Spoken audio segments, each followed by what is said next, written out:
আসসালামু আলাইকুম। তানভীর একাডেমির নতুন আরেকটি ভিডিওতে আপনাদের প্রত্যেককে স্বাগতম জানাচ্ছি।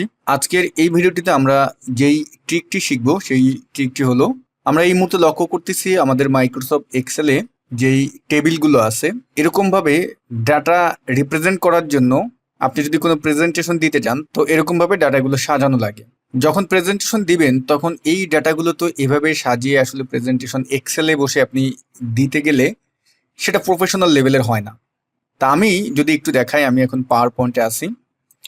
পাওয়ার পয়েন্টে যদি আমি এখন স্লাইড শোতে যাই, দেখুন আমার ওই টেবিলটা অর্থাৎ মাইক্রোসফট এক্সেলের যে শিটটা ছিল ওখানে যেমন ছিল এখানেও কিন্তু তেমন আছে, বাট এটা আমি কি করেছি, ঝাপসা রেখেছি। এখন আমি যদি প্রেজেন্টেশন শুরু করি, এই মুহূর্তে আমি টপ 3 ডিভিশন নিয়ে আলোচনা করব। টপ 3 ডিভিশন আপনি স্ক্রিনে যেমন দেখাচ্ছে এরকমভাবে আলোচনা করলেন, এটা হাইলাইট হলো। যারা অডিয়েন্স থাকবে তাদেরও কিন্তু দৃষ্টি এখানে থাকবে। এরপরে টপ 3 শেষ হয়ে যাবে, টপ 5 আপনার শুরু হবে। দেখেন টপ 5 নিয়ে আপনি যে টপিকটা আছে সেই টপিকটা নিয়ে আলোচনা করলেন। এরপরে আমরা লাস্ট যে টপিকটা আছে সেটা নিয়ে আলোচনা করলাম, এবং পাশাপাশি দেখতে পারতেছেন আমার একটা স্টার্ট হচ্ছে আর একটা কিন্তু কি হচ্ছে, আরেকটা ঝাপসা হয়ে যাচ্ছে। তো এভাবে আমরা ধরেন প্রেজেন্টেশনটা শেষ করে দিলাম, তারপরে আপনি থ্যাঙ্কস দিলেন বা যেটা করলেন। তা এরকমভাবে আমাদের প্রেজেন্টেশনটা যদি তৈরি করতে পারি, মাইক্রোসফট এক্সেলের যেই সমস্ত ডেটাগুলো আমাদের থাকে সেগুলো যদি এভাবে আমরা উপস্থাপন করতে পারি, তাহলে একটাবার ভাবুন তো আপনার প্রেজেন্টেশনের যে কোয়ালিটিটা সেটা কোন পর্যায়ে চলে যাবে, এবং যারা অডিয়েন্স থাকবে তাদের দৃষ্টিটাও কিন্তু সবসময় ওই দিকে থাকবে। তো আজকের ভিডিওটিতে আমরা এটাই শিখবো যে কিভাবে আপনি মাইক্রোসফট এক্সেলের যেই সমস্ত টেবিলগুলো বা যে ডেটাগুলো যেভাবেই সাজান না কেন সেগুলোকে কিভাবে পাওয়ার পয়েন্টে নিয়ে আমি যেমন দেখালাম সেরকমভাবে কিভাবে উপস্থাপন করবেন। তো ডিয়ার ভিউয়ার্স, ভিডিওর মূল টপিকে যাওয়ার আগে আপনাদেরকে একটি অ্যানাউন্সমেন্ট দিচ্ছি। আমাদের মাইক্রোসফট অফিস এক্সপার্ট কোর্স অর্থাৎ Microsoft office basic to advance online live কোর্সের নতুন ব্যাচের ভর্তি অলরেডি শুরু হয়ে গিয়েছে। ক্লাস শুরু হবে আগামী মাসের 3 তারিখ থেকে। যারা ভর্তি হতে চান এই ভিডিওর ডেসক্রিপশন বক্সে দেখবেন আমাদের কোর্সের লিঙ্ক দেওয়া আছে। কোর্সের লিঙ্কে গেলেই আপনি আমাদের কোর্স সম্পর্কে সকল তথ্য পেয়ে যাবেন। আর যারা কোর্সের লিঙ্কটি খুঁজে পাবেন না, স্ক্রিনে যে পোস্টার ইমেজটি দেখতে পারতেছেন সেখানে একটি নাম্বার আছে। এই নাম্বারে যদি আপনি ফোন করেন তাহলে আমরা আপনাকে এসএমএস এর মাধ্যমে আমাদের কোর্সের লিঙ্কটা দিয়ে দিব, তখন আপনি সেখানে গিয়েও সকল তথ্য জানতে পারবেন। অনুগ্রহ করে এই নাম্বারগুলোতে কোর্স বাদে কেউ ফোন দেবেন না। তো চলুন ভিডিওর মূল টপিকে চলে যাই। প্রিয় বন্ধুরা, আপনি কি করলেন, মাইক্রোসফট এক্সেলে যে ডেটাটি আছে সেটা সুন্দরভাবে সাজালেন, টেবিল হিসেবে তৈরি করলেন। এখন আমরা যে কাজটি করব, এই যে আমাদের মাইক্রোসফট এক্সেল যে শিটটি আছে এটাকে আমরা একটা স্ক্রিনশট নেব। এখন স্ক্রিনশটটা আপনি কিভাবে নেবেন? স্ক্রিনশটটা নেওয়ার জন্য আমরা এই যে সার্চ বক্স আছে এখানে যাব, SNI লিখবো, স্ন্যাপিং টুল এই যে চলে এসেছে, এটার উপর ক্লিক করব। ক্লিক করলে এখন এটাকে আমি কর্নারে এনে এই কর্নারে আনলাম, এনে আমি এই যে নিউ আছে নিউতে ক্লিক করব। নিউতে ক্লিক করার পরে এখন উপর থেকে যতটুকুন অংশ আপনি শো করাতে চাচ্ছেন উপর থেকে শুরু করে আমি ধরেন এতটুকুন নিব, এই অংশটুকুন নিলাম, নিয়ে আমার এতটুকুন আমি নিলাম, স্ক্রিনশট নিলাম, নিয়ে তারপর এই যে কর্নারে একটা আইকন দেখতে পারতেছেন কপি, এই কপি করলাম আমি। কপি করার পরে এখন মাইক্রোসফট পাওয়ার পয়েন্ট প্রোগ্রামটা ওপেন করলাম। মাইক্রোসফট পাওয়ার পয়েন্ট প্রোগ্রামটা ওপেন করার পরে এখানে আমরা ব্ল্যাঙ্কে ক্লিক করব। আমাদের সামনে একটি স্লাইড পেজ ওপেন হয়েছে, তা আমরা এই স্লাইড পেজটার লেআউটটা পরিবর্তন করে দেব। এই জন্য চলে যাব হোম মেনু থেকে লেআউট যে মেনুটি আছে সেখানে, এবং এটাকে ব্ল্যাঙ্ক করে দেব। আমরা এই যে স্লাইড পেজটা আছে এটাকে একটু জুম আউট করব কাজ করার সুবিধার্থে। তা এখন আমরা রাইট বাটন ক্লিক করে এখানে চাইলে এই যে পিকচার আছে অথবা পেস্ট, যেহেতু আমার এটা পিকচারই, পেস্ট করলেও হবে।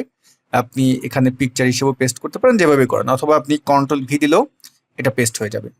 ওকে, আমাদের এইভাবে এখানে পেস্ট হলো।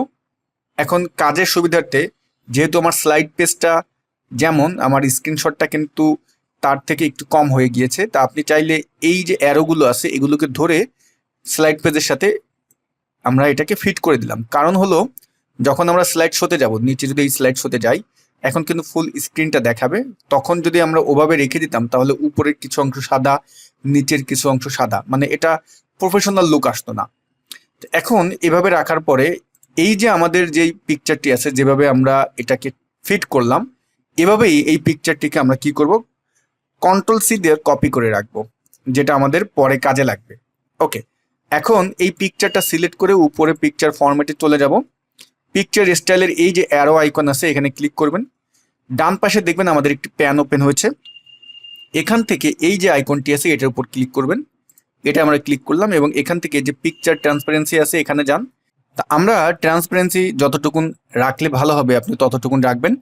আমি এটাকে কতটুকুন, আমি 75 বা 77 এখানে আছে, আমি 70-র ভিতরে রেখে দিলাম। এখন এখান থেকে চাইলে এই যে পিকচার ট্রান্সপারেন্সি আছে এখান থেকেও আপনি একটা কালার এখান থেকেও সেট করে দিতে পারেন। এখান থেকেও আপনি অপশনগুলো করতে পারেন, এখানে অনেক অপশন আছে। তারপরে এই যে পিকচার কারেকশন, এখানে অনেকগুলো অপশন আছে, বাট আমরা এত কিছু করব না। আমি জাস্ট ট্রান্সপারেন্সিটা 77 করে দিলাম। ওকে, ডান। এখন এটা আমি ক্লোজ করে দিলাম। ক্লোজ করে দিয়ে আমরা যেটা কপি করে রেখেছিলাম আগে, যেহেতু আমার সিস্টেমে এটা অলরেডি কপি করা আছে, এখন আমি কন্ট্রোল ভি দিলাম। দেখেন কন্ট্রোল ভি দিলে আমাদের এখানে এটা চলে এসেছে। তো এইটাকে সিলেক্ট করে পিকচার ফরম্যাটে গিয়ে অ্যালাইন মেনুতে যাবেন, সেন্টার করে দিবেন এবং আবার অ্যালাইনে গিয়ে মিডিল করে দিবেন। ডান। এখন যেটা করব, পিকচার ফরম্যাটে গিয়ে ক্রপ টুলে যাবেন। ক্রপ টুলে গেলে এই যে হ্যান্ডেলগুলো আসছে এই হ্যান্ডেলগুলো ধরে এখন যেই অংশটুকুন প্রথমে আপনি উপস্থাপন করতে চাচ্ছেন সেই অংশটুকুন আপনি এভাবে ক্রপ দেন, হ্যান্ডেলগুলো ধরে ক্রপ দেবেন। আমি এতটুকুন এভাবে রাখতে চাচ্ছি, রাখলাম। রেখে আমি ক্রপ দিলাম। ক্রপ দিয়ে এখন এই অংশটা সিলেক্ট করে আমরা চলে যাব অ্যানিমেশন মেনুতে। সেখান থেকে আমরা এই যে ওয়াইপ আছে এটা আমরা দিয়ে দিলাম। এই অ্যানিমেশনটা দেওয়ার পরে আমরা দেখেন এটা কেমন হলো, যদি একটু প্রিভিউতে যাই এমন হলো। এবং এই ইফেক্ট অপশন থেকে চাইলে আপনি এটা ফর্ম লেফট করে দিতে পারেন। তা এখন আমরা এই অংশটুকুনকে বিদায় দিব। তা এই অংশটুকুনকে মানে বিদায় বলতে কি, আমরা এন্ড অ্যানিমেশন দিব। তা এইটা কিভাবে করব, এই জন্য আমরা চলে যাব অ্যানিমেশন মেনুতে। সেখান থেকে অ্যানিমেশন প্যানে ক্লিক করব এবং এখানে যেই অ্যানিমেশনটা এখন দেখতে পারতেছি এটা হলো আমার এই যে এই অ্যানিমেশনটা। এই অ্যানিমেশনটাকে সিলেক্ট করে এখান থেকে আমরা অ্যাড অ্যানিমেশন টুলে যাব, স্ক্রল করে নিচে যাব, এক্সিট অ্যানিমেশনে গিয়ে এটাকে আমরা আবার ওয়াইপ দিয়ে দেবো। তাহলে এখন দেখেন শুরু করি আবার। আমি প্লেতে গেলাম, এভাবে শুরু হলো, এভাবে বিদায় নিল। এখন এটাকে যেহেতু বিদায় দিব, এই বিদায়টা আমরা দিতে চাচ্ছি এই ইফেক্ট অপশন থেকে, এটা ফর্ম রাইট করে দিলাম। ওকে, আমাদের এই পার্টের কাজ শেষ। এখন আমরা দ্বিতীয় পার্টে আসবো। আবার কন্ট্রোল ভি দিব, কারণ আমাদের সিস্টেমে অলরেডি এটা কিন্তু কপি করা আছে।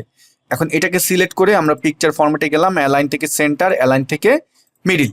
এখন এখান থেকে আমরা আবার ক্রপ টুলে যাব এবং এই হ্যান্ডেলগুলো নিয়ে এখন যে অংশটুকুন আপনি শো করাতে চাচ্ছেন সেই অংশটুকুন এখন এই ক্রপ করেন। ধরুন আমি এইভাবে ক্রপ করলাম। আপনারা এখানে নিখুঁতভাবে করবেন, যেহেতু আমি আপনাদের দেখাচ্ছি, আপনারা বুঝতে পারবেন ক্রপ করলে কেমন দেখাবে। এখন আমরা আবার ক্রপ টুলে ক্লিক করলাম, এভাবে রেখে এই অংশটা সিলেক্ট করে অ্যানিমেশনে গেলাম, এটাকে আমরা ওয়াইপ দিলাম। ইফেক্ট অপশন থেকে এটা লেফট দিলাম এবং এই অংশটুকুন হলো আমার এইটা, এটাকেই আবার বিদায় দিব। এই ডান পাশে আমরা এটাকে সিলেক্ট করলাম, অ্যাড অ্যানিমেশন থেকে স্ক্রল করে নিচে আসলাম, আবার এটাকে আমরা কি করব, এখান থেকে ওয়াইপ দিলাম এবং এই ইফেক্ট অপশনটা করে দিব ফর্ম রাইট। ওকে, এখন আবার আমরা কন্ট্রোল ভি দিব। ভি দিয়ে আমরা এখন এখানে পিকচার ফরম্যাটে গিয়ে অ্যালাইনে গিয়ে সেন্টার, অ্যালাইনে গিয়ে মিডিল।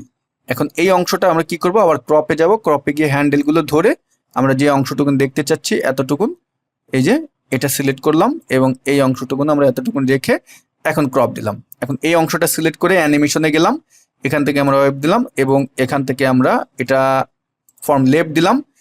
তারপরে আবার এই নিচের এই যে যেহেতু এই অ্যানিমেশনটা এইটা, এটাকে সিলেক্ট করে অ্যাড অ্যানিমেশনে গিয়ে স্ক্রল করে নিচে গেলাম, এক্সিট থেকে আমরা এটাকে করে দেবো ওয়েব। ওকে, তারপর এটাকে আমরা করে দিচ্ছি ফর্ম রাইট। ডান। এখন সব কিছু ঠিকঠাক আছে। তা আমরা যদি একটু স্লাইডস হতে যাই, এই নিচ থেকে স্লাইডস হতে গেলাম, দেখুন কিবোর্ডের অ্যারো বাটন প্রেস করলাম, এভাবে আসলো, আবার অ্যারো দিলাম চলে গেল, এভাবে আসলো, এভাবে চলে গেল, এভাবে আসলো, এভাবে চলে গেল। তা আপনি চাচ্ছেন যখন এই অ্যানিমেশনটা আসবে ঠিক আছে, এটা নিয়ে আপনি আলোচনা করলেন, কিন্তু যখন এটা চলে যাবে তখন সঙ্গে সঙ্গে এটা চলে আসবে।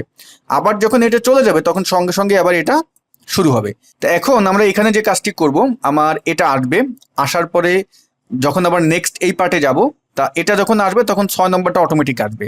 এখানে গিয়ে আমরা এটাকে করে দেবো উইথ প্রিভিয়াস। তারপর আবার এইটা যখন বিদায় করবো তখন 7 নম্বরটা অটোমেটিক আসবে, এটাকেও আমরা করে দেবো উইথ প্রিভিয়াস। এখন দেখেন এখানে গিয়ে আমরা যদি স্টার্ট করি, আসলো, এখন বিদায় দিলাম অটোমেটিক এটা আসলো, আবার এটা বিদায় দিলাম অটোমেটিক এটা আসলো। এখন আপনার নেক্সট পার্টে যদি কোনো কিছু রাখেন, হোমে গেলাম, নিউ স্লাইড দিলাম, এখানে আমি যদি লিখি যে থ্যাঙ্কস, একটা টেক্সট বক্স নিলাম, যে আমি এখানে THANKS থ্যাঙ্কস দিলাম। আপনি যেভাবে আপনার প্রেজেন্টেশনটা এখানে প্রেজেন্ট করতে চান এটা দিয়ে এখানে আমি, তারপর টেক্সট বক্সটাকে আপনি যেভাবে এখানে হাইলাইট করতে চান এভাবে রাখলাম। এখন দেখেন আমি স্লাইড শোতে যাই, আমাদের প্রেজেন্টেশনটা কেমন হলো। আচ্ছা, ওকে, টপ 3 ডিভিশন নিয়ে আলোচনা করলেন। তারপরে আমি টপ 3 কে ক্লোজ করলাম এবং টপ 5 আসলো, টপ 5 নিয়ে আলোচনা করলেন, তারপরে এটা ক্লোজ করলাম, তারপর ডিভিশন ওয়াইজ আসলো। এখন আমি বিদায় নিলাম, থ্যাঙ্কস। ওকে, যদি ভিডিওটি ভালো লেগে থাকে একটি লাইক দিবেন, আপনার মূল্যবান মতামতটি জানাতে ভুলবেন না। সবাই ভালো থাকবেন, আল্লাহ হাফেজ।